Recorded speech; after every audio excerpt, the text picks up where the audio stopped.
लोकसभा चुनाव के लिए हर दल कहीं ना कहीं बिसात बिछाने में जुटी हुई है और कहते हैं ना कि लोकसभा, जी हाँ, दिल्ली का रास्ता अगर आपने बिहार को जीत लिया तो बहुत हद तक पार हो जाता है। और इसी को लेकर आप देख रहे हैं, चाहे हम एनडीए की बात कर लें, इंडिया अलायंस की बात कर लें, हर कोई अपना दाव खेल रहा है। लेकिन उन दाव के बीच जब अपने, जी हाँ, चाहे हम एनडीए की बात करें या महागठबंधन की बात करें, क्योंकि इस बार बहुत ज्यादा, कल भी मैं जब चर्चा कर रही थी मैंने ये कहा कि अगर मैं लिस्ट निकालूं, इतना दल बदल हुआ है कि कई नाम सामने आ जाएंगे। तो क्या जो बागी हैं वो अपनों का ही खेल बिगाड़ेंगे? ठीक है, आप दूसरों पर तो हमलावर हैं, लेकिन अपनों को कैसे साध पाएंगे? आज इसी पर चर्चा करेंगे। नमस्कार, मैं हूं आपके साथ अंजलि आनंद और हमारे खास मेहमान भी इस चर्चा के लिए जुड़ चुके हैं। राजीव रंजन जुड़ चुके हैं प्रवक्ता बीजेपी से, प्रतिभा सिंह जुड़ चुकी है जेडीयू प्रवक्ता, ज्ञान रंजन जुड़ चुके हैं कांग्रेस से और अरुण यादव आरजेडी प्रवक्ता जुड़ चुके हैं। साथ ही हमारे सहयोगी सौरभ कुमार भी जुड़ चुके हैं। और हमारे साथ अभी राजीव रंजन मुझे बस दिखाई दे रहे हैं स्क्रीन पे। तो राजीव रंजन जी, देखिए क्या है कि सबसे बड़ी बात ये होती है कि हम इस समीकरण को समझें, लेकिन एक बड़ा सवाल ये है कि इस बार बहुत फेरबदल हुआ है। वो उसमें चला गया, वो उसमें चला गया, हालांकि लोकसभा चुनाव से पहले वहां तो सत्ता ही बदल गई। तो कितना असर होगा राजीव रंजन जी? लेकिन देखिए, अगर आप कहेंगे कि नहीं सिर्फ महागठबंधन इंडिया अलायंस में है, तो ऐसा नहीं है। दल बदल आपके यहाँ भी हुआ और उसका असर होगा। राजीव रंजन जी। देखिए, मैं लगातार ये कहता रहा हूं कि दल बदल की जो प्रक्रिया है वो लंबे समय से चली आ रही है। तो और चुनावों के समय में लगातार ऐसा होता रहा है, तो इस पर बहुत ज्यादा टिप्पणी करने का कोई बहुत मतलब नहीं है। अगर हम किसी दल में हैं और हमारी आशा के अनुरूप दल हमारे साथ कार्य नहीं कर रहा है तो लोग दल बदलते हैं। तो मुझे नहीं लगता है कि दल बदलने में बहुत कुछ परेशानी है। सवाल आपका है कि दल बदलने से जिस दल में मैं गया उस दल वाले मेरे साथ क्या व्यवहार करेंगे, ये बड़ा सवाल है। तो मैं बताऊं अंजलि जी कि जब कोई व्यक्ति दल बदलता है तो उसका जो पीछे का एक्सपीरियंस है वो भी काउंट होता है। ऐसा नहीं है कि कोई व्यक्ति दल बदल के अगर कहीं चला आया और कोई टिकट पा जाता है तो उसका ये मतलब नहीं होना चाहिए कि उसकी योग्यता कमजोर है या फिर उसका जनाधार कमजोर था और उसको दे दिया गया टिकट। तो मेरा ये मानना है कि अगर कोई 20 साल का कार्यकर्ता राष्ट्रीय जनता दल में या जनता दल यूनाइटेड में या भाजपा में कहीं काम करके किसी दूसरे दल में गया है तो उसका वो 20 साल का काउंट होता है। ऐसा नहीं है कि वो पीछे का जो उसका है वो काउंट नहीं होता। बिल्कुल राजीव जी, आपकी मैं हर बात से एग्री करती हूँ। लेकिन राजीव जी क्या होता है ना, नेता जब जाते हैं, आप ये सोचिए कार्यकर्ता जो जमीनी स्तर पर काम कर रहे होते हैं, आप ये समझिए कि जब कार्यकर्ता पहले आप किसी और दल के लिए बात कर रहे हैं और लोगों के लिए चर्चा कर रहे हैं, उसके बाद अचानक से हो जाता है तो उसका जमीनी स्तर पर बहुत इम्पैक्ट होता है। सौरभ से मैं पहले इससे समझने की कोशिश करूंगी, क्योंकि सौरभ लगातार आप अभी फील्ड में ही घूम रहे हैं सौरभ, और ये जरा मुझे लगता है कि अगर हम बिहार के अभी समीकरण को समझे सौरभ, बहुत कुछ है। ठीक है, कोई नई बात नहीं है, हर चुनाव में हम लोग देखते हैं लगातार कि ठीक है वो वहां से जाता है, वो वहां से जाता है। लेकिन कुछ सीट तो बिहार में ऐसे खुलकर हुआ ना। पहले जब सीट बंटवारे को लेकर आपने देखा, हाजीपुर को लेकर कैसे चाचा भतीजे, ठीक है क्लियर हुआ, एनडी ने क्लियर किया। दूसरी तरफ अगर महागठबंधन की बात कर ले, आप देख रहे हैं पूर्णिया हो गया, इंडिया अलायंस की बात करें, आप नवादा की सीट देख ले। और कल वरिष्ठ नेता ने कार्यशैली, मतलब जो शैली पर भी सवाल उठा दिया है कि जिस तरह से टिकट बंटवारा हो रहा है महागठबंधन में। तो सौरभ, क्या वाकई जमीनी स्तर पर इसका इम्पैक्ट नहीं होगा? आप एक दूसरे पर तो हमलावर होंगे ही, लेकिन अपनों को कैसे संभालेंगे सौरभ? ये मुझे लगता है बड़ी चुनौती है दोनों दल के लिए। जी बिल्कुल, इससे दोनों, मुझे लगता है दोनों गठबंधन को नुकसान होगा आने वाले दिनों में। आपने जैसे पूर्णिया की बात की, उसके बाद आपने नवादा की बात की, उसके बाद आपने हाजीपुर की बात की। मैं मुजफ्फरपुर के बारे में आपको बताऊंगा कि वहां पर जो सिटिंग एमपी थे उनका टिकट कट गया और अचानक वो कांग्रेस में शामिल हो गए और कांग्रेस के उम्मीदवार के तौर पर वो अब मुजफ्फरपुर से चुनाव लड़ रहे हैं। तो कहीं ना कहीं अगर सीतामढ़ी की बात करें तो सीतामढ़ी में जो मौजूदा सांसद थे सुनील कुमार पिंटू, उनका टिकट काटा गया और वहां पर देवेश ठाकुर को वहां पर उम्मीदवार बनाया गया। तो निश्चित रूप से अगर आप किसी को ड्रॉप करते हैं तो उसका नुकसान होता है। अगर वो बैठ जाता है, अगर वो आपके फेवर में चला जाता है, तब नुकसान की बात नहीं होती है। लेकिन अगर वो आपके अगेंस्ट में चला जाता है तो नुकसान कहीं ना कहीं जरूर होगा, क्योंकि वो 5 साल तक उस लोकसभा क्षेत्र से वो सांसद रह चुका है। तो कहीं ना कहीं एक अपना जो वर्चस्व होता है, अपना जो प्रभाव होता है, वो उस कैंडिडेट का जरूर हो जाता है। और वो अब डिपेंड करता है कि प्रभाव कितना ज्यादा होता है, तो वो तो परिणाम के बाद पता चलेगा। लेकिन हाँ, ये जरूर है कि आपको उसका नुकसान जरूर उठाना पड़ेगा। अगर नवादा की हम बात करें तो नवादा में 2 जो बागी कैंडिडेट है वो वहां पर खड़े हैं। राजवल्लभ यादव आरजेडी के, अगर मैं 10 साल पहले की अगर बात करूं जी तो नवादा में आरजेडी का मतलब ही होता था राजवल्लभ यादव, और बिल्कुल। किसी का नाम ही नहीं आता था। राजवल्लभ यादव उसके बाद जेल चले गए। उसके बाद अब जिस तरीके से उनके परिवार में उनका जो भाई था वो चुनाव लड़ना चाहता था, आरजेडी ने उसी को अचानक उसको ड्रॉप कर दिया। जी वहां पर श्रवण कुशवाहा को उम्मीदवार बनाया गया। तो विनोद यादव जो हैं वो खुल के मैदान में आ गए और वो निर्दलीय उन्होंने अपना नॉमिनेशन भी फाइल कर दिया। और कल की जो तस्वीर आई है, रजौली से जो विधायक है, आरजेडी के हाँ विधायक है, वो निर्दलीय विनोद यादव का प्रचार कर रहे हैं और खुले तौर पर कर रहे हैं। मंच पे वो लोगों को ये कह रहे हैं कि आप विनोद यादव का समर्थन कीजिए। तो एक आपका भी आपके पार्टी का विधायक जो निर्दलीय उम्मीदवार का समर्थन कर रहा है, वो आपके उम्मीदवार का समर्थन नहीं कर रहा है। वो घूम किसके साथ रहा है? तो निर्दलीय के साथ घूम रहा है। दूसरी, अगर वहां पर दूसरा जो बागी उम्मीदवार है वो गुंजन सिंह है, भोजपुरी सिंगर वो हैं। और वो हालांकि चाहते थे वो बीजेपी से या जदयू से या फिर चिराग की पार्टी से उन्हें टिकट मिले, उन्हें कहीं टिकट नहीं मिला, कहीं स्थान नहीं मिला। उसके बाद वो दोबारा वो मैदान में वो भी आ चुके हैं। तो निश्चित तौर पर वो सवर्णों का वोट ये करेंगे, काटेंगे। और सवर्ण का वोट बैंक किसके पास है? तो वो एनडीए के पास है। तो अगर कहीं भी, अगर पूर्णिया की बात करें तो पूर्णिया में अचानक पप्पू यादव का पत्ता कट जाता है, वो निर्दलीय, उनको मैदान में आना पड़ता है। जदयू आरजेडी जो है वो अचानक बीमा भारती को अपने पार्टी में एंट्री कराती है, और एंट्री ही नहीं कराती है, उनको सिंबल भी दे दिया जाता है। और जी ये जी एक ही दिन होता है, जिस दिन बीमा भारती की एंट्री होती है आरजेडी में, उसी दिन उनको सिंबल भी दे दिया जाता है। सौरभ, मैं अब आपको एक पप्पू बात यादव, बताऊं। कल कल इसी प्लेटफॉर्म पे जब हम चर्चा कर रहे थे अरुण यादव जी, आप ये सोचिए सौरभ, कार्यकर्ता कितने कंफ्यूज हो जाएंगे। एक तरफ अरुण जी कह रहे हैं कि ठीक है अब बीमा भारती को मिला है, वही प्रत्याशी है। दूसरी तरफ कांग्रेस की तरफ से कहा जा रहा है कि पप्पू यादव हमारे हैं। हम तो कौन किसको सपोर्ट कर रहा है, ये भी बहुत कंफ्यूजन दिखाई दे रहा है इस बार। हर चुनाव में होता है, लेकिन इस बार जितना मैं आकलन कर पा रही हूँ सौरभ, बहुत ज्यादा कंफ्यूजन दिखाई दे रहा है इस बार। जी बिल्कुल अंजलि, सबसे बड़ी बात है कि इसके पहले मैं आपको बताना चाहूंगा कि नीतीश कुमार ने 3-4 बार पलटी मारी। कभी वो एनडीए में थे, एनडीए उन्होंने छोड़ा, महागठबंधन में गए, महागठबंधन, लेकिन उसका प्रभाव जो है ना वो चुनाव में दिखाई देता था। जितना हाँ जल्दी आप पलटी मारेंगे ना, या नेता जो पलटी जितना जल्दी मारते हैं, कार्यकर्ता उतना जल्दी पलटी नहीं मार पाते, बिल्कुल सही कारण बात। वो ग्राउंड पर रहते हैं। उनका एक अपना आधार होता है। जब चुनाव का वक्त आता है तो सबसे ज्यादा मुश्किल उन कार्यकर्ताओं के सामने होती है।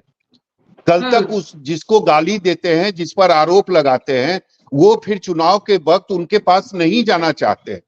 ये सबसे ज्यादा उनके सामने मुश्किल होती है। नेता भले प्रतिभा सिंह जो ड्यूटी एक है सौरभ, एक उनसे एक रिएक्शन ले गठबंधन लेते हैं। छोड़कर दूसरे गठबंधन में जाते हैं, लेकिन परेशानी कार्यकर्ता को होती है, लोगों को होती है। और इसी का असर होता है कि चुनाव के बाद ये पता चलता है कि जदयू ने अपना वोट जो है वो बीजेपी के तरफ कन्वर्ट नहीं करा पाया। बीजेपी अपना वोट बैंक जो है वो जदयू के तरफ कन्वर्ट नहीं कर पाया। उसका एकमात्र रीजन ये है कि कार्यकर्ता टर्न नहीं हो पाते हैं, उनको समय चाहिए। अगर आप इतना जल्दी पलटी मार देंगे तो कार्यकर्ता उसके लिए तैयार नहीं बैठे हुए हैं, उनको समय चाहिए, वो ग्राउंड पर हैं। कंफ्यूज हो जाते हैं। प्रतिभा जी, अभी सौरभ ने पूरा आकलन किया और मुझे लगता है इस बात से आप भी बिल्कुल सहमत होंगे। ठीक है, नीतीश कुमार जी आप अचानक से उनको आया कि आप वहां अच्छा नहीं लगा, हम उस पर बिल्कुल एग्जैक्टली चर्चा नहीं कर रहे, लेकिन लोकसभा चुनाव आ चुका है। लेकिन बहुत जल्दी जल्दी जो हुआ है, क्या आपको लगता है इतना आसान होगा जमीनी स्तर पर? राजीव रंजन जी जैसा कह रहे हैं, ठीक है होता है, लेकिन मुझे लगता है कि इसका नुकसान बीजेपी को भी भुगतना हो सकता है। प्रतिभा सिंह जी। अंजलि जी, चुनाव देश का है, लेकिन मैं बिहार का बात कर रही हूँ, मैं बिहार का बात करूंगी, क्योंकि बिहार में जिस तरीके से बिहार में जो चुनाव होंगे, बिहार के जो नतीजे आएंगे, वो माननीय मुख्यमंत्री श्री नीतीश कुमार जी ने राज्य में और देश में आदरणीय प्रधानमंत्री श्री नरेंद्र मोदी जी ने जो काम किए हैं, उसके आधार पर हमें रिजल्ट मिलेंगे, उसके आधार पर जनता हमें चुन करके सदन में भेजेगी। अंजलि जी, पलटी मार, सबसे पहली बात मैं इस बात का खंडन करती हूँ जो हमारे नेता नीतीश कुमार जी को पलटी मार कहते हैं। भाई हम तो सत्ता में हैं, है भी, जिनको जरूरत होती है अपनी जरूरत के हिसाब से आते हैं, चिपकते हैं, फायदा लेते हैं, मतलब निकलता है चल देते हैं। नहीं प्रतिभा जी, प्रतिभा जी, प्रतिभा जी, प्रतिभा जी, प्रतिभा जी मेरी, प्रतिभा जी, प्रतिभा जी, प्रतिभा जी मेरी, प्रतिभा जी मेरी बात सुन लीजिए, प्रतिभा जी मेरी बात सुन लीजिए। प्रतिभा जी आप अपने जगह पर खड़े नहीं रहते हैं, आप नेताओं के पास जाते हैं। प्रतिभा जी, प्रतिभा जी मेरी बात सुन लीजिए, नीतीश कुमार खुद गए थे लालू प्रसाद यादव के पास, लालू प्रसाद यादव चल के उनके पास नहीं आए थे, आप खुद जाते हैं बीजेपी के पास।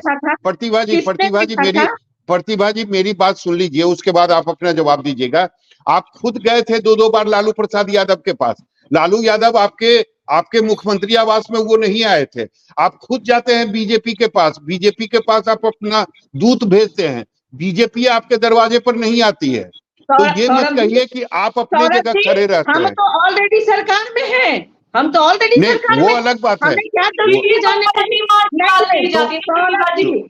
नहीं, वो उस बात को आप वापस लीजिए। आप प्रतिभा जी, प्रतिभा जी इसीलिए तो कहा जाता है ना कि नीतीश कुमार, प्रतिभा जी इसलिए कहा जाता है नीतीश कुमार के बारे में कि नीतीश कुमार ऐसे नेता है। प्रतिभा जी, प्रतिभा जी, प्रतिभा जी, सौरभ तो वही सच्चाई एक और नहीं प्रतिभा जी एक बात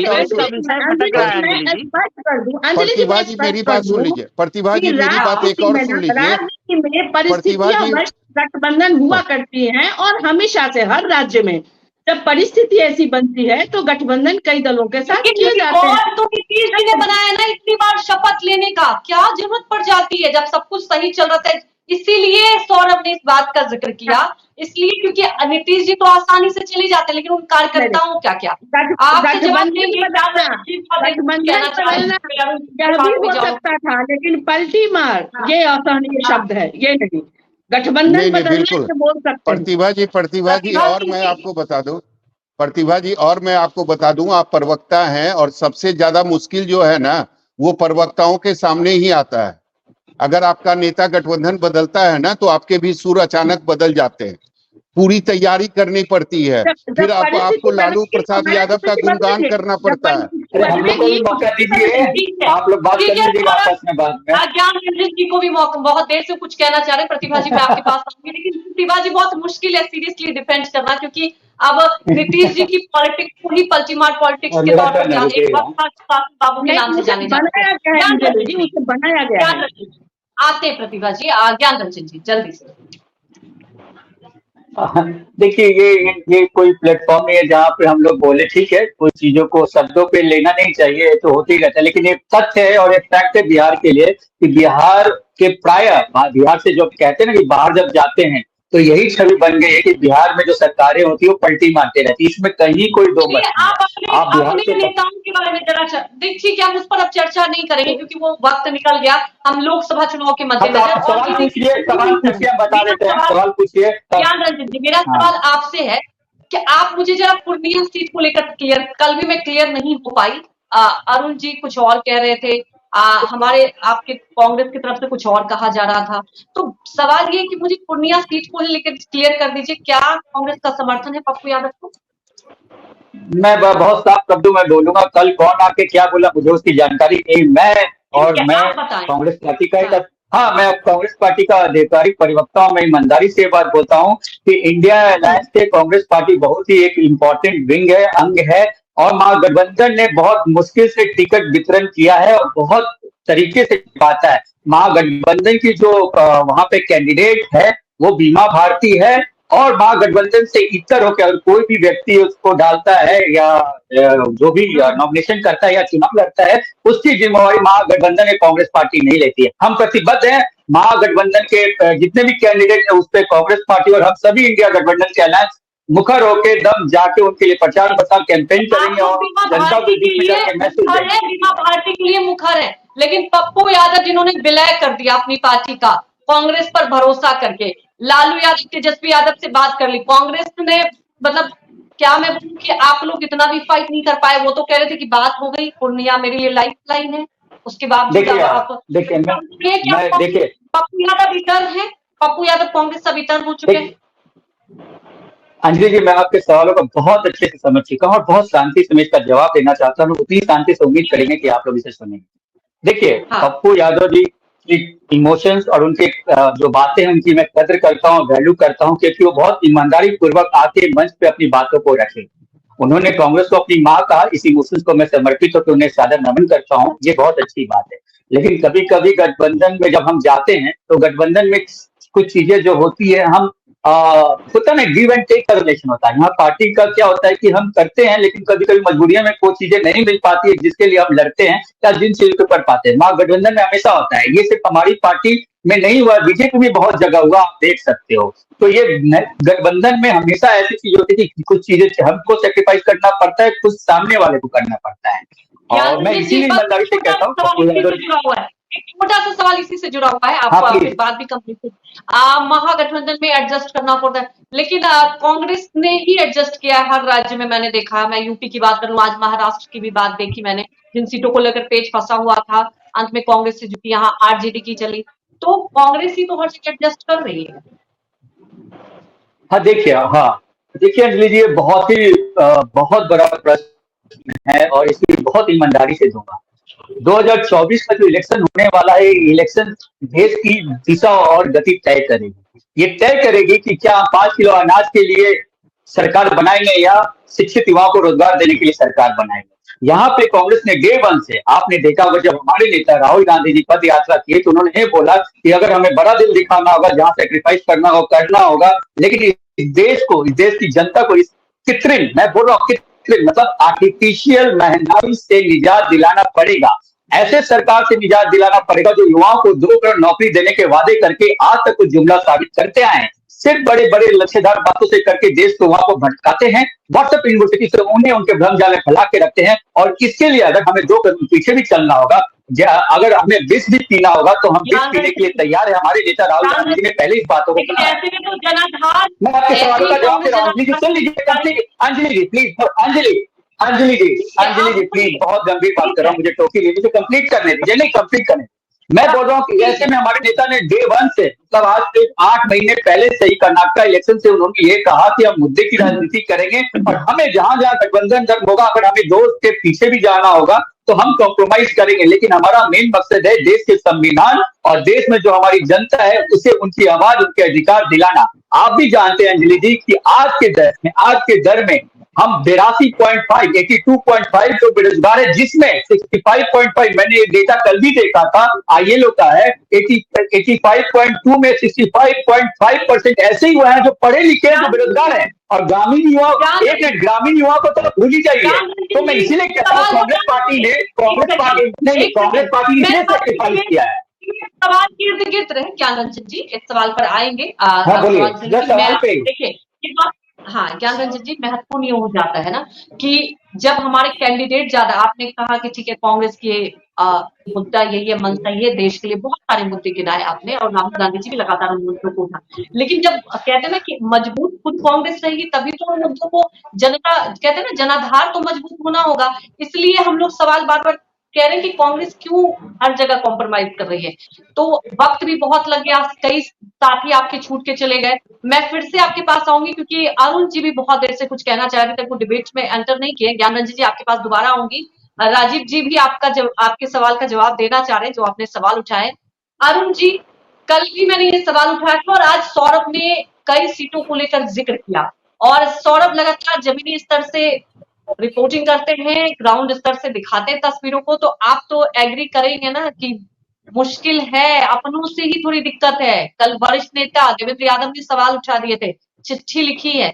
अरुण जी देखिए अंजलि जी, कल जो बातें हम आपके प्लेटफॉर्म पे कहा था और वही बातें आज आधिकारिक रूप से हमारे साथी प्रवक्ता हैं, लेकिन सौरभ ने आज और सीटों के बारे में आज जिक्र किया, आपने सुना ही। जीतने की मुहर लगाई, यही बातें हम अपने तरीके से हम आपको बताए थे।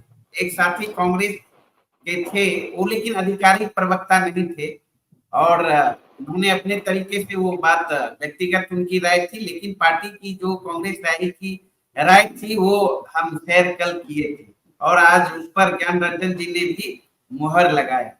तो कहीं कोई कंफ्यूजन नहीं है, और पूरे मजबूती के साथ इंडिया गठबंधन हमारे लिए तमाम 40 सीट महत्वपूर्ण है, और एक एक सीट पर मजबूत उम्मीदवार हम लोग देने जा रहे हैं और दिया गया है, और हम लोग एनडीए को हटाने के लिए संकल्पित हैं, और एक ही लक्ष्य है कि किसी तरह ये जो जन विरोधी सरकार केंद्र में बैठी है, जो कि लगातार देश में आप देख रहे हैं किस तरीके से माहौल बना के रखा है, और खास करके बिहार की बात आप करेंगे, ठीक ही सौरभ जी ने कहा, बिहार की जनता तो और उब चुकी है पलटी मार नीतीश जी के पलटी मार राजनीति से और भारतीय जनता पार्टी के जुमलेबाजी से, और इससे छुटकारा पाना चाहती है, और इससे छुटकारा पाने के लिए बिहार की जनता गुलबंद है, क्योंकि बिहार में मुद्दे की बात कोई नहीं करती, न तो भारतीय जनता पार्टी करती, न तो जदयू करती, और मुद्दे की बात अगर कोई करता है तो उस बंदा का नाम है आदरणीय तेजस्वी यादव जी। विपक्षी भूमिका को भी नहीं समझ रहे हैं, विपक्षी का क्या फर्ज होता है वो नहीं जानते हैं, वो बिहार की जनता के मुद्दे की बात करते हैं, और इसके कारण आप एनडीए में देख रहे हैं फ्रस्ट्रेशन साफ दिख रहा है। अरुण जी, आपने कहा तेजस्वी यादव करते हैं तरफ, इंडिया अलायंस की एकता की बात करते हैं, तो क्या कांग्रेस जनता के मुद्दों की बात नहीं करती? अपन यही इसीलिए सौरभ ने भी कई सीटों को लेकर यहाँ पर बताया कि अपनों से कैसे फाइट करेंगे। अरुण जी देखिए, ठीक है, नीतीश कुमार जी को लेकर तो हम चर्चा करें, लेकिन आरजेडी में आप देखिए ना, इस बार जो सीट बंटवारा हुआ है, जो आए जाने उन्हें दे रहे, लेकिन कई जो आपके पुराने जो पार्टी से लगातार जुड़े रहे, तो वो अगर कहते बेवफा हो जाएंगे तो कितना मुश्किल हो जाएगा, ये आकलन करने की जरूरत है। राजीव रंजन जी, ठीक है अरुण जी, आपने बोला, राजीव रंजन जी बहुत देर से कुछ कहना चाह रहे हैं, फिर मैं आपके पास देखिए, डिबेट का जो विषय था बड़ा शानदार विषय आपने रखा था अंजलि जी, लेकिन शुरुआत भी डिबेट के विषय से हुई थी, लेकिन फिर भटकता चला गया, और हमारे कांग्रेस और राष्ट्रीय जनता दल के साथी ने तो कितनी समझदारी और कितनी होशियारी से डिबेट के विषय को बदल दिया। अब देखिए, सवाल का जवाब नहीं देना है, सवाल ये है कि आपके यहाँ पप्पू यादव जी विलय करके आए और आपने उनको टिकट नहीं दिया। सवाल ये है, सवाल का जवाब क्या मिल रहा है? पप्पू यादव जी ने पार्टी को मां कहा, तो क्या मां का फर्ज नहीं है बच्चे की सुरक्षा और उसके सम्मान और उसकी भूख की व्यवस्था करे? क्या बच्चे ने खाना मांगा तो मां की जिम्मेवारी नहीं है उसको खाना दे? तो पप्पू यादव जी के साथ जिस तरह से कांग्रेस के लोगों ने चीट किया, जो इनका फितरत भी रहा है लगातार, आप बताइए, बीमा भारती जी जनता दल यूनाइटेड से शिफ्ट कर गई आरजेडी में, उनको टिकट मिल जाती है, एक तरफ कांग्रेस जन अधिकार पार्टी का विलय करवाती है, सिर्फ इसलिए पप्पू यादव जी की सिर्फ ये मंशा थी कि वो पूर्णिया से चुनाव लड़े, बाकी उनकी कोई मंशा नहीं थी। उन्होंने जो 10, 15, 16 वर्षों में जो अपनी पार्टी बनाई थी उसको उन्होंने समर्पित कर दिया कांग्रेस की गोद में। कांग्रेस ने क्या किया? उस सीट को समर्पित कर दिया राष्ट्रीय जनता दल की गोद में। अब देखिए, कांग्रेस एक सीट नहीं बचा पाई, कांग्रेस राष्ट्रीय जनता दल के सामने बिहार में घुटने टेक चुकी है, और ये कहते हैं कि हम नेतृत्व कर रहे हैं। एक सीट कांग्रेस राष्ट्रीय जनता दल से अपने उस व्यक्ति को नहीं दिला पाई जिसकी पूरी पार्टी इन्होंने विलय करवाई थी। पूरी और पूर्णिया के क्षेत्र में, सीमांचल के क्षेत्र में पप्पू यादव का अपना प्रभाव है, इस बात से इनकार नहीं किया जा सकता है। बावजूद इसके कांग्रेस के लिए एक अदद सीट की व्यवस्था नहीं कर पाई, और कांग्रेस के प्रवक्ता कहते हैं कि कांग्रेस नेतृत्व कर रही है। काहे का नेतृत्व कर रही है साहब? आप बिहार और यूपी के रास्ते जो केंद्र तक पहुंचते हैं, जैसे अभी आप अंजलि जी बता रही थी, तो बिहार जैसे महत्वपूर्ण स्टेट में क्षेत्रीय पार्टी के सामने आपको कितना सीट मिला? आप कहते हैं हम नेतृत्व करता है, कोई सम्मानजनक सीट भी आपको नहीं मिली। आज पार्टी का आज चुनाव ठीक है, मैं आपको एक रोक रही हूँ, माफी चाहती हूँ, लेकिन राजीव जी देखिए, विपक्ष का तो ये कहना है कि दल बदल जितना हुआ है, लेकिन आप लोग के पास जांच एजेंसी है, उसका डर है, इसकी वजह से कोई कुछ कहता नहीं है, आधे लोग को शामिल कर लेते हैं, इसलिए एनडीए की बात की जाए तो वहाँ कोई डर से आवाज नहीं उठा अंजलि जी, डर किसको होता है? जो गड़बड़ी किए रहता है उसी को डर रहता है ना। मुझे नहीं डर है किसी बात की। क्यों डर है आपको? कोई झूठ का फंसा दिया, कोई गलत फंसा दिया, कोई आरोप विहीन फंसे हैं, कोई जिनको भी ईडी ने सम्मन दिया या जिनको भी पकड़ के ले गया, उनके खिलाफ कोई गैर वाजिब सबूत पेश किया गया है। सभी वाजिब चर्चा लंबी हो जाएगी, मैं इसलिए नहीं चाहती टॉपिक डाइवर्ट हो। वॉशिंग मशीन की बात देखिए हमेशा मैं चूंकि टॉपिक की बात है, लंबी है राजीव जी। बस मैं एक सवाल आपसे भी कहना चाहूंगी, ये तो आप देख ही रहे ना, चाहे मैं एनडीए की बात कर लूं और महागठबंधन की बात कर लूं, देखिए ये तो एनडीए में जो आ रहा है ना, जैसे मेरा कहना है कि मैंने छोड़ के इस पार्टी में आई, मुझे भी इनाम मिलेगा।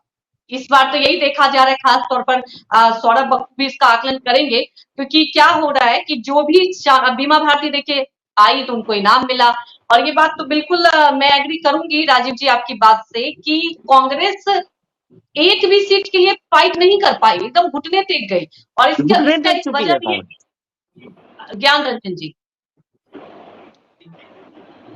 नहीं अंजलि जी, देखिए ये आपका कहना है कि परीक्षा 9 सीटें हम लोगों ने ली, और इस बार आपने देखा होगा कि इस बार हमने सीटें बदले हैं, हमें वो सीटें चाहिए थी जो हम मांगे, जैसे हमारे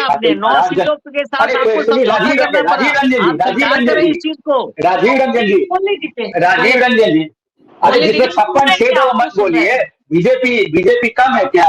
जिसपे 56 छेद है बीजेपी का आप बोल रहे हैं, मुंह मत खुलवाइए। अब मुझे अपने सवालों का जवाब देने दीजिए, और आपके टाइम में मैंने इंटरप्ट नहीं किया तो थोड़ा पेशेंस रखिए। देखिए अरे देश की जनता देख रही है राजीव जी, आपको दिखाने की जरूरत नहीं, देश की जनता देख रही है। वॉशिंग मशीन कितना बड़ा है वो सबको दिख रहा है, उससे बुलवाइए नहीं, डिबेट है, अच्छे से बात करते हैं हम लोग। हाँ, मैं ये बोल रहा हूँ दो बातों बहुत गंभीरता से देखिए, इस बार हम लोगों ने अपनी वो सीटें ली जहां पे हमें हमारे कैंडिडेट पहले से थे और हमने उसको बहुत आकलन किया था। आपको मैं बताता हूँ, हमारे पास मुजफ्फरपुर जैसी सीट आई, हमारे पास महाराजगंज जैसी सीटें आई, मैं आपको बता रहा हूँ हमारे पास पूर्णिया जैसी सीटें आई थी, जबकि हम लोगों ने पूर्णिया को पहले से ही प्लान किया था जिनके लिए। मैं आपको बताता हूँ जो हमारे साथ जिस गठबंधन की आप बात कर रहे हैं, आपने मीडिया में ही आकलन सुना होगा कि इस बार तो कांग्रेस को 4 या 5 सीट मिलेगा, बहुत मीडिया में चला। लेकिन हमें पता है पिछले बार भी हम 9 सीटों पे लड़े थे, इस बार भी हमने 9 सीटों पे लड़ी। तो ये सब बेकार की मीडिया में अफवाहबाजी लोग ये उड़ाते बीजेपी के लोग, उनके पास फैक्ट तो है नहीं बोलने का।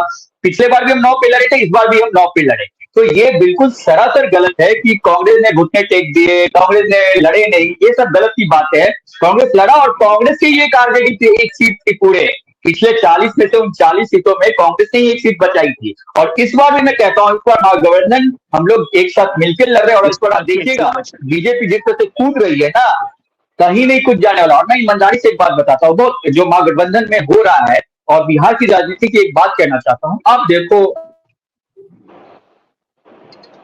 राजीव रंजन जी, ज्ञान रंजन जी की आवाज अभी नहीं मिल पा रही है। राजीव रंजन जी नहीं मिलेगा। ज्ञान रंजन जी ने बातों में स्पष्ट कर दिया कि पिछले बार भी महागठबंधन के खिलाफ कांग्रेस नहीं बचाई थी, और शायद इस बार वो भी नहीं बचेगी। मैं दावे के साथ और बहुत जिम्मेवारी से आपके चैनल पे ये कह रहा हूं कि इस बार वो भी सीट उनकी नहीं बचेगी, वो सीट भी हमारे खाते में, एनडीए के खाते में आएगी। मैं बहुत जिम्मेवारी से ये बात कह रहा हूं अंजलि जी कि एक अदद सीट के लिए कांग्रेस ने घुटने टेक दिए। बिहार में ही नहीं, सभी स्टेट्स में कांग्रेस बैकफुट पे है। कांग्रेस एक तरफ इनके नेता कहते हैं कि कई जगह से देखिए, कई राज्यों से तस्वीरें आई हैं। मैं उन वीडियो का भी नहीं जिक्र बहुत डिटेल में करना चाहूंगी, जहां बीजेपी के आप देख रहे हैं कई सांसदों का टिकट कटा है, और जिनको टिकट मिला है जा रहे हैं अपने एरिया में, आप देख रहे हैं कि कितना विरोध झेलना पड़ रहा है। तो क्या होता है, जनता तो देखिए जवाब मांगती है। और ज्ञान रंजन जी, मैं आपके पास आऊंगी। सौरभ, सबसे बड़ी बात यह है कि यहाँ पर अगर आप आकलन को समझे, क्योंकि इस बार सौरभ वाकई लोकसभा चुनाव थोड़ा दिलचस्प और अलग है, ये आप देख सकते हैं हर राज्य में। अगर हम बिहार में भी समझे, ठीक है, नीतीश कुमार दल बदलते हैं, इसमें कोई नई बात नहीं। इस बार लोकसभा चुनाव से जस्ट पहले बदला और हमने इस पर चर्चा भी किया, इतना आसान नहीं होता। उसके बाद सौरभ, हम ये भी देख रहे हैं कि जो भी एक दूसरे का दल छोड़ के जा रहा है उसे इनाम मिल रहा है, लेकिन जो पुराने हैं वो पीछे छूट जा रहे हैं। तो इसका कितना जमीनी स्तर पे इम्पैक्ट होगा, ये दोनों दल में हो रहा है इस वक्त।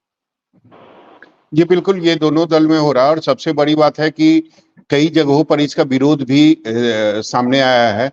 अगर आरा की बात करें, या फिर आप औरंगाबाद की बात करें, या फिर सिवान की बात करें, या फिर मुजफ्फरपुर की बात करें, कई जगहों पर विरोध जो है वो भी साफ तौर पर देखा जाता है।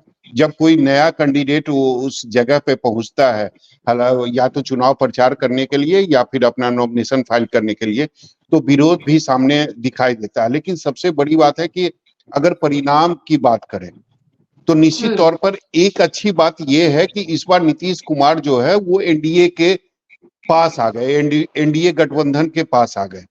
अगर 2019 की बात करें तो 2019 में भी नीतीश कुमार एनडीए के ही एक सदस्य थे।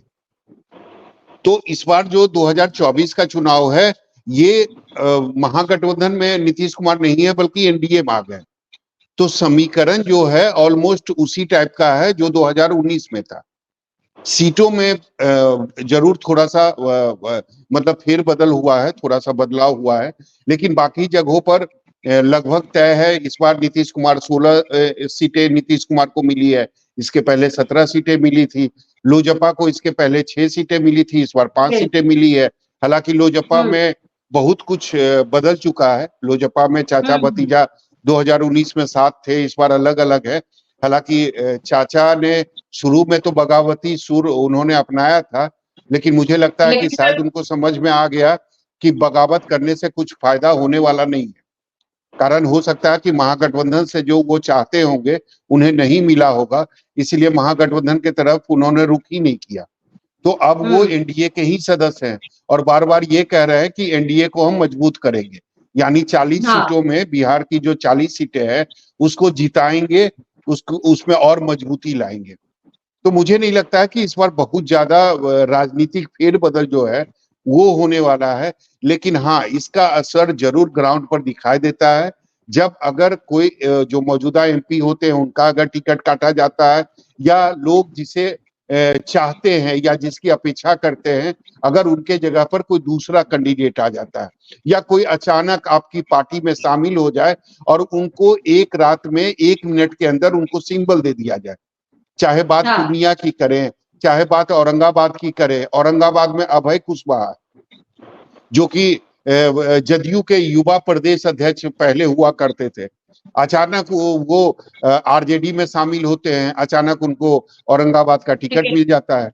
तो अगर ऐसे कैंडिडेट निश्चित तौर पर अगर ग्राउंड पे जाते हैं तो उनका विरोध होता है। जो सालों से नेता और कार्यकर्ता उस जगह पे मेहनत कर रहे हैं, अपना पसीना बहा रहा है, उनको आप देखते हैं एक वोट इतर बितर हो जाता है ग्राउंड स्तर पर, जिस तरह से अगर आकलन किया जाए। आज सौरभ देखिए, एक महत्वपूर्ण बात है, कल भी मैंने ये सवाल पूछा था और अरुण जी से फिर से मैं इसका जवाब लेना चाहूंगी, और आज ज्ञान रंजन जी भी है। पूर्णिया की बात हम लोग बार बार कर रहे हैं, हॉट सीट बना हुआ है, और वाकई जैसा कि मैं राजीव जी की बात से एग्री करूंगी कि एक जनाधार रहा है पप्पू यादव का वहां। बीमा भारती ठीक है विधायक नहीं, लेकिन बीमा भारती अभी वहां पर इस बार उनको दिया जाता है सिंबल। लेकिन जब आते हैं अचानक से मुकेश सहनी, 3 सीट दे दिया जाता है सौरभ, बहुत आसानी से दे दिया जाता है, तेजस्वी यादव खुद साथ में आते हैं। तो ज्ञान रंजन जी, इसीलिए सवाल हम लोग कांग्रेस से पूछते हैं कि कांग्रेस अपने कैंडिडेट को आपके भरोसे पे किया होगा ना। पप्पू यादव मुझे याद है लास्ट जब मैंने उनसे इंटरव्यू लिया था तो उन्होंने बहुत ही दमखम के साथ कहा था राहुल गांधी को प्रधानमंत्री बनाना है, सपना है, ये है, अब कांग्रेस हमारी माँ है, ये है। तो ज्ञान रंजन जी, ये पॉइंट होता है तो ये पूछ नहीं पाते। और एक आपने सवाल पूछा था मुझे, एक सीट बचाई थी कांग्रेस ने फिर भी कांग्रेस अगर एक सीट बचाई तो फाइट तो कर सकती थी। नहीं देखिए प्रियंका जी, मैं बहुत सहमत हूँ। देखिए मैं आपकी बात से सहमत हूँ। देखिए बहुत इमोशनल बात है। मैंने फिर कहा, मैं आगे की भी कह रहा हूँ, और बहुत इम्पोर्टेंट। देखिए किसी की फीलिंग्स और किसी की वैल्यूज, मैं पप्पू यादव का बहुत सम्मान करता हूँ। उन्होंने जो उनकी फीलिंग्स है उसकी रिस्पेक्ट करता हूँ, वैल्यूज करता हूँ।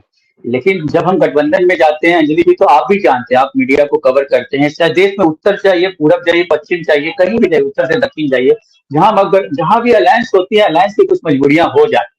हम बहुत हमें अफसोस, क्या मैं बोलूं, इस चीज को तो बहुत ऐसी बात है कि हमने 200 बार इस बातों को रिपीट कर चुका हूं, और मुझे पूरा विश्वास है कि जो आदरणीय पप्पू यादव जी ये चीजों को समझते हैं। उन्होंने कुछ डिसीजन लिया है तो उनका पूरा का पूरा वो स्वतंत्र होकर अपना डिसीजन लिया है। और जो भी चुनाव, लेकिन हम जो as a Congress party India गठबंधन के एक बहुत इंपॉर्टेंट विंग है, हम जो है पूर्णिया में जो हमारे महागठबंधन के प्रत्याशी उसके साथ खड़े हैं, उसके लिए प्रचार प्रसार करेंगे, और इसमें कहीं शक नहीं। लेकिन हाँ अंजलि जी, अगर एज ए प्रवक्ता हटा के हमसे बात करते कि एक सीट भी नहीं कॉम्प्रोमाइज कर सकी, नहीं ले सकी, तो देखिए अंजलि जी, मैं तो बहुत ईमानदारी से एक बात को रखना चाहता हूँ। जब कभी कभी क्या होता है ना कि जब हम गठबंधन दल में जाते हैं तो एक परिवार की तरह ही हो जाते हैं। परिवार में कभी कभी कोई बच्चे चाहते हैं कि जिद करते हैं, तो उस चीज को हम पूरा कर सकते हैं। लेकिन जो बड़े होते हैं या जो किसी भी कारण होता है, कभी कभी होता है, तो इसको आप छोड़ दीजिए। पप्पू यादव जी का मैटर अब खत्म हो गया, वो इंडिपेंडेंट लड़ रहे हैं, तो उनको लड़ने दीजिए। मतलब ये मान के चलिए कांग्रेस का दिल बड़ा है, और कांग्रेस ने हर जगह उस बड़े दिल को दिखाया। प्रतिभा सिंह, बिल्कुल बिल्कुल की बिल्कुल जेडीयू की बात हम करते हैं।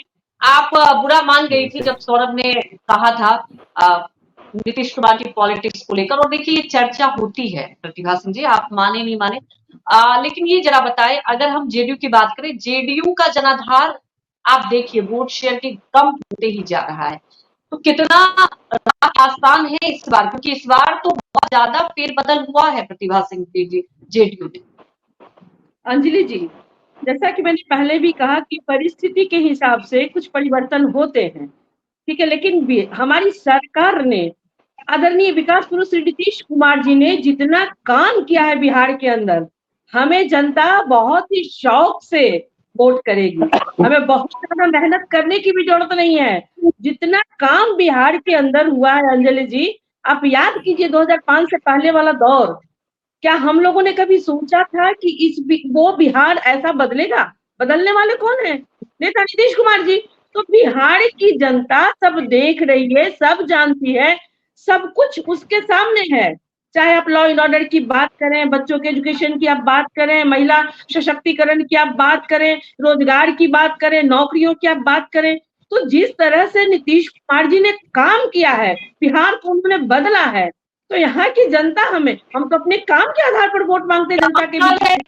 हम अपने काम के आधार पर सिर्फ वोट मांगते हैं। उन्होंने नौकरी कही थी, क्या सौरभ कुछ कहना चाह रहे? सौरभ आप अपनी बातों से डिबेट को हम यहीं पे विराम।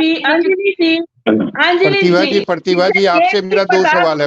नौकरी दिए कहाँ से जाते हैं, वो नौकरी देने की बात करेगा। प्रतिभा जी आपसे मेरा 2 सवाल है। पहला सवाल यह है कि नीतीश कुमार पिछले 2005 से आपकी सरकार है, नीतीश कुमार मुख्यमंत्री है, अगर 1-2 साल को अगर छोड़ दे तो, लेकिन लोग अभी भी ना 2005 से और 2010 के बीच जो नीतीश कुमार का शासन था उसी को याद रखते हैं, उसी की चर्चा करते हैं। और बिहार की हर जनता अगर कहती है कि 2005 से 2010 के बीच में जो काम हुआ ना उसके बाद नहीं हुआ, पहली बात। और दूसरी बात कि अगर आपको आपके नेता को अपने काम पर इतना ज्यादा भरोसा था तो चुनाव से ठीक पहले उन्होंने गठबंधन क्यों बदला?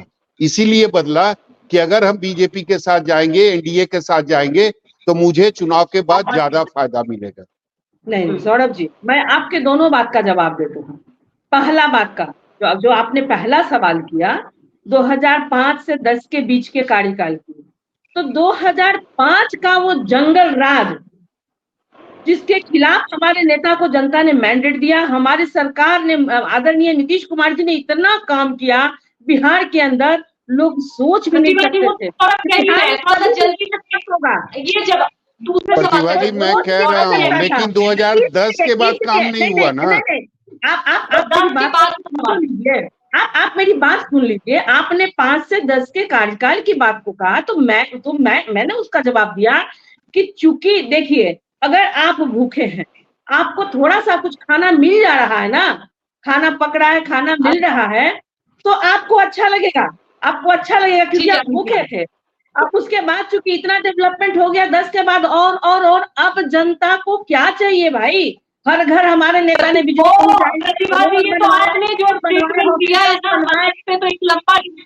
मतलब ये तो हद हो गई कि ठीक है, पहले खाना खिला दिया, उसके बाद अभी मैं सौरभ जी, अंजलि जी, मैं सौरभ जी की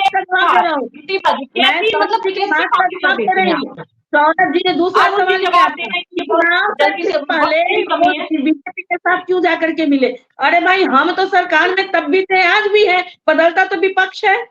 अरुण जी तो तब भी मुख्यमंत्री थे, आज भी मुख्यमंत्री है। तो आपके नेता एक ऐसे नेता है ना, प्रतिभा जी, आपके नेता इकलौता देश में ऐसे नेता हैं जो मुख्यमंत्री का पद इसलिए छोड़ते हैं कि उनको दोबारा मुख्यमंत्री बनना रहता है। नहीं, ये तो लोगों का अपना नजरिया है, अपना नजरिया है। कौन किस नजरिए से देखता है, कौन किस चश्मे को पहन के देख रहा है।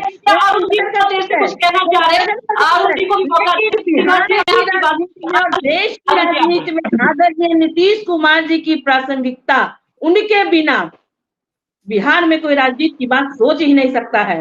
और स्वच्छ राजनीति के प्रणेता है नीतीश कुमार जी, विकसित बिहार के जनक है नीतीश कुमार जी।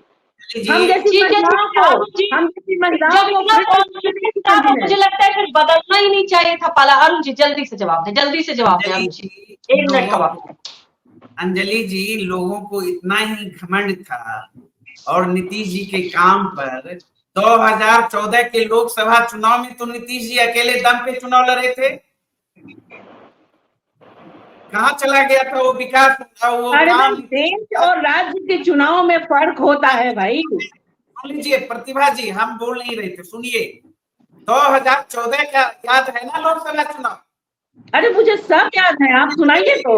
और विकास पुरुष बनते थे, क्या साबित हुआ? और 15 नहीं है। अरे हमारे नेता ने किसी से नौकरी के बदले जमीन नहीं दिलवाई है। साथ नहीं मिलता तो प्रतिभा जी, विधानसभा चुनाव में भी तो तीसरे नंबर की पार्टी रही ना प्रतिभा जी, आप ठीक है। और 2024 में तो आप बात अगर कर रही है जनार्दन की, ये तो मैं भी मानती हूँ कि नीतीश कुमार के बिना बिहार की पॉलिटिक्स नहीं, चाहे बीजेपी को भी नीतीश जी चाहिए, आरजेडी को भी चाहिए, ये तो है। और यही वजह है कि नीतीश कुमार जी जो इधर से उधर पाला बदलते हैं, लेकिन जनता की सौरभ ने, ये देखिए जो सौरभ ने बात रखी ना, सवाल सुनिए, जनता के बिहार पे सौरभ वहां लगातार ग्राउंड स्तर से देखते हैं, जनता के बीच रहते हैं। मैं भी बिहार से बिलोंग करती हूँ और ये बात बिल्कुल सच है। सौरभ ने जो मुद्दा उठाया कि 10 साल वो था, उस 10 साल में चर्चाएं होती थी नीतीश कुमार के कामकाज की, और अब वो चर्चाएं नहीं होती। अब ये चर्चा होती है नीतीश कुमार अब किसके साथ जाएंगे, ये बच्चा चर्चा करता है। और ये बिल्कुल आकलन करने की जरूरत है, मंथन करने की जरूरत है, क्योंकि बिहार की बात की जाए, एक तरफ बिहार बहुत बड़ा पूरे देश की राजनीति के लिए, देश की अर्थव्यवस्था के लिए योगदान रख सकता है।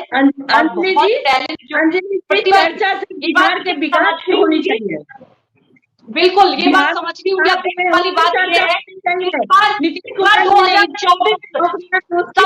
जनता मांगेगी और बिहार की जनता मुझे लगता है बहुत ज्यादा अवेयर भी है। आप सभी का बहुत बहुत धन्यवाद हमारे साथ जुड़ने के लिए और अपनी बात रखने के लिए। तो बात ये थी कि इस बार बड़ा सवाल यही है कि ठीक है, अपनों के बीच आप कैसे फाइट कर पाएंगे। कहते हैं ना कि ठीक है, जब अपनों के बीच आप घिर जाते हैं तो मुश्किल हो जाती है लड़ाई।